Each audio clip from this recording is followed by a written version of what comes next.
સુરતમાંથી પસાર થતી power grid લાઇનનો વિરોધ અંત લાવવાનું નામ નથી લેતો।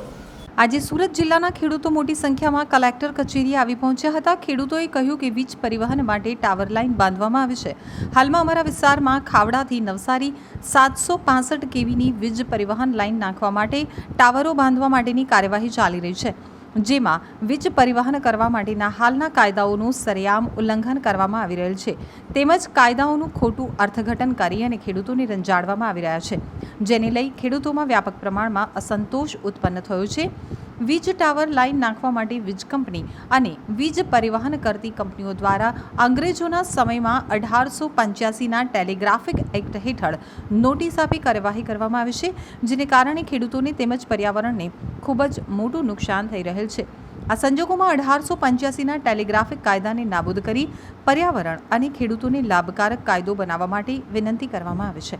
તો ભારત સરકાર દ્વારા સ્થાપિત 2003ના ઇલેક્ટ્રિસિટી એક્ટને ખોટું અર્થઘટન કરી વીજ પરિવહનની લાઇન જઈ રહી છે। કંપનીઓ ખોટી રીતે ખેડૂતોના ખેતરમાં દાખલ થઈ કોઈપણ જાતની નોટિસ કે વળતર ચૂકવ્યા સિવાય ટાવરો બાંધવાની કામગીરી વહીવટીતંત્ર અને પોલીસ તંત્રના મેળાપીપળાથી કરી રહેલ છે, જેની તલસ્પર્શી તપાસ કરી જવાબદારો સામે પગલાં ભરવા અંગેની કાર્યવાહી કરવા ઉપરાંત 2003ના ઇલેક્ટ્રિસિટી એક્ટમાં પર્યાવરણ અને ખેડૂતોને લાભ થાય તેવા ફેરફાર કરવા વિનંતી છે।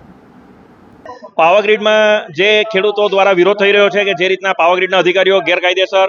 પ્રક્રિયાની વિરુદ્ધ એસઓપીની વિરુદ્ધ જઈને કામ કરી રહ્યા છે એનો વિરોધ કર્યો છે। એના અનુસંધાનમાં જિલ્લા મેજિસ્ટ્રેટે આજે 4 તારીખે 3 વાગ્યાની બપોરે મિટિંગ બોલાવી હતી અને જે લોકોને નોટિસ મળી છે એની સાથે સમર્થન તરીકે પણ આખા જિલ્લામાંથી ખેડૂતો આવ્યા છે કે તમે એકલા નથી, અમે પણ તમારી સાથે છે અને કલેક્ટર સાહેબને અમે બધી રજૂઆતો કરી છે કે જે રીતના ગેરકાયદેસર કામ કર્યું છે એની પર એક્શન લેવ અને અમને બધી માહિતી આપો અને વળતરમાં જે બાબા આદમના જમાનાના 1885ના એક્ટ હેઠળ જે અમને વળતર આપે છે એ અમને મંજૂર નથી। એ તો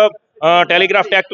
ટેલિફોનના થાંભલાઓ બનાવવા માટે બન્યો હતો, તો એ એક્ટ જ બદલીને નવા કાયદા હેઠળ અમને વળતર આપવામાં આવે ને ત્યાર પછી જ આ લાઈન લઈ જવામાં આવે એવી અમે જિલ્લા મેજિસ્ટ્રેટ સમક્ષ અમારી માંગણી મૂકી છે। કેવો પ્રતિસાદ મળ્યો તમને તંત્ર તરફથી?